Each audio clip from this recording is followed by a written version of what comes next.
Olá, sejam todos muito bem-vindos a mais uma resenha do Nerd Rider. E o material de hoje, como vocês já viram pelo título, Superman entre a foice e o martelo. Sim, Mark Millar, Dave Johnson, Kieran Plunkett, grupo criativo por trás desta obra, que finalmente foi relançada. Essa porra, finalmente foi relançada. Depois de anos de pedidos e encheção de saco. Não é igual o Terra X não, mas chegou bem perto. Nesta obra temos o polêmico Mamilos Mark Millar. Por que ele é polêmico? Por que ele é mamilo? Porque a galera fica falando que ele faz as paradas só pra virar filme, e tudo é filme, e o quadrinho dele fica sem conteúdo, fica sem base, vai tomar no cu todo mundo vocês, pô, vai ficar falando mal do Mark Millar. Mark Millar é Mark Millar, é nóis. Vamos lá, nessa obra aqui o Mark Millar teve uma ideia muito diferente. E se o super-homem nascesse não, e se o super-homem crescesse na Rússia ao invés dos Estados Unidos? O que aconteceria com o super-homem? Esse é o gancho. Qual é o gancho? Qual é a ideia de um gancho? É prender você, atrair a sua atenção para que você queira saber mais sobre a obra. Então ele vai e coloca o Superman entre a foice e o martelo. Então você fica, porra, Superman é comunista, eu quero ver isso daí. E aí você vai atrás da obra. Quando você vai lendo, se você for um bom leitor ou se você for um leitor atento, você vai ver que na verdade ele só fez mudar a cor do uniforme. Na verdade não, ele mudou um pouco mais. Mas você vê que a ideia, o intuito dele de ajudar as pessoas continua a mesma. Aí é um ponto que eu vou abordar mais pra frente, dá vontade de falar logo, mas enfim. Então o que acontece?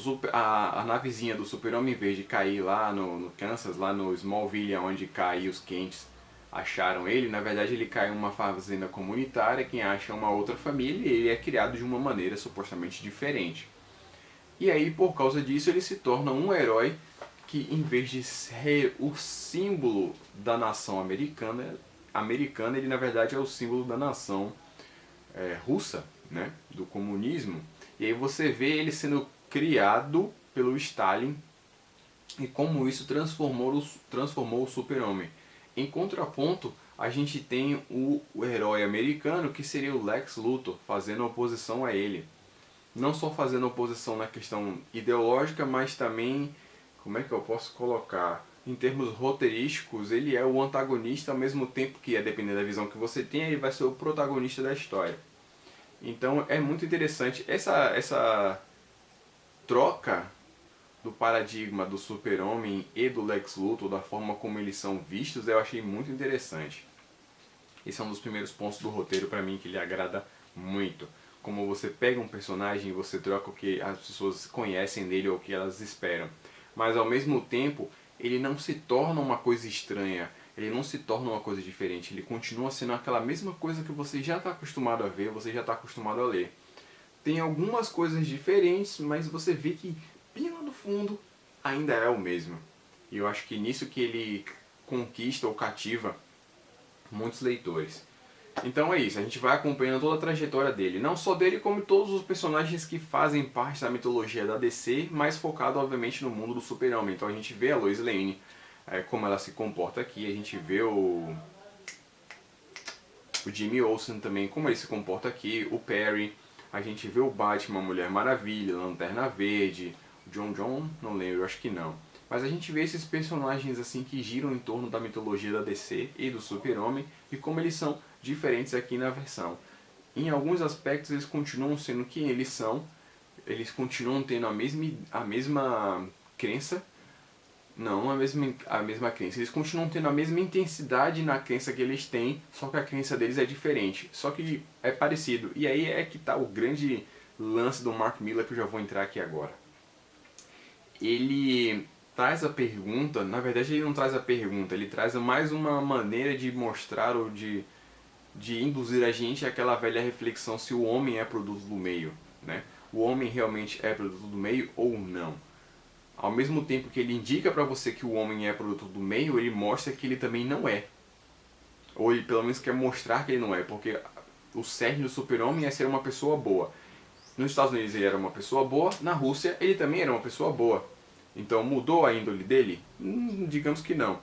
Mas mudou a forma como ele resolveu abordar este ajudar alguém. E aí que eu acho que entra a grande discussão que o Miller quer trazer. Velho, só me veio na cabeça o discurso do Palpatine que ele fala... Discurso não, é o diálogo do Palpatine que ele tem com Anakin. Que ele fala que basicamente o Jedi e o Sith são a mesma coisa, só que por uma visão diferente.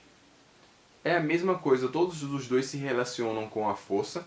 O objetivo deles é ser manipuladores da força, ter essa conexão com a força, deixa eu colocar assim, ter a conexão com a força, mas o que muda é a forma como eles manipulam ou como eles usam a força. Enquanto os Jedi tentam usar a força em benefício dos outros, os Sith tentam usar a força em benefício próprio. Então o que vai mudar é a forma como você usa o objeto. É como se a história da faca. Você tem a faca serve para você passar a manteiga no pão, mas ela também pode servir para matar uma pessoa. Então o objeto em si é a mesma. A intenção é que vai mudar de acordo com a pessoa.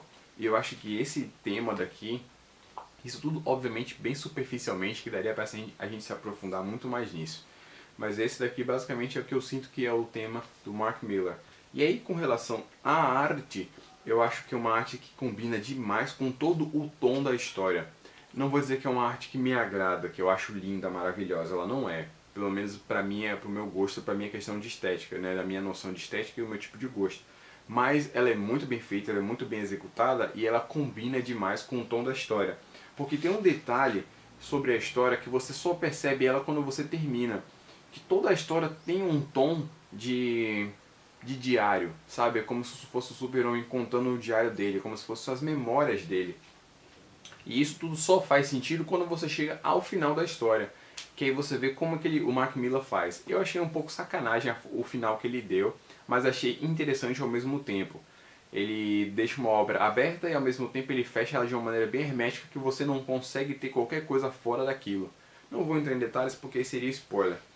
Mas eu achei a forma como ele finalizou muito bacana, muito bacana.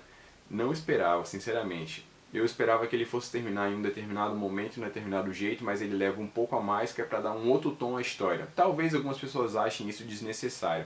Quem já leu vai entender o que eu estou querendo dizer.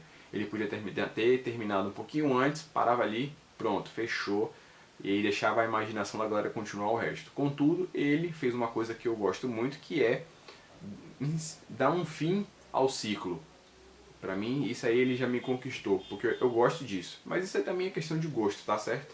Voltando sobre a arte, ela combina com cada um dos aspectos que você vai vendo. As cores combinam com a situação onde você está, mas você percebe claramente que tem uma questão das cores mais quentes nos momentos, né, sempre que possível. Deixa eu achar uma página aqui que mostre isso. Tudo é muito vivo, é muito presencioso, até quando você tem tons e cores diferentes, mas sempre tudo muito vivo para poder combinar com aquilo que a gente está lendo. Porque querendo ou não, é uma história do Super-Homem, é uma história de um personagem que é de ação e que a gente precisa ter... Pô, pra abrir na mesma página. A gente precisa ter essa noção de ação, de vivacidade, através das cores e através das poses, do traço dos personagens. Então, a história pra mim tá show de bola, junto com uma arte também que tá muito boa. Como eu disse, não é o tipo preferido de arte, não é uma coisa que eu ache massa, linda, maravilhosa, mas eu acho que ela não deixa de desejar.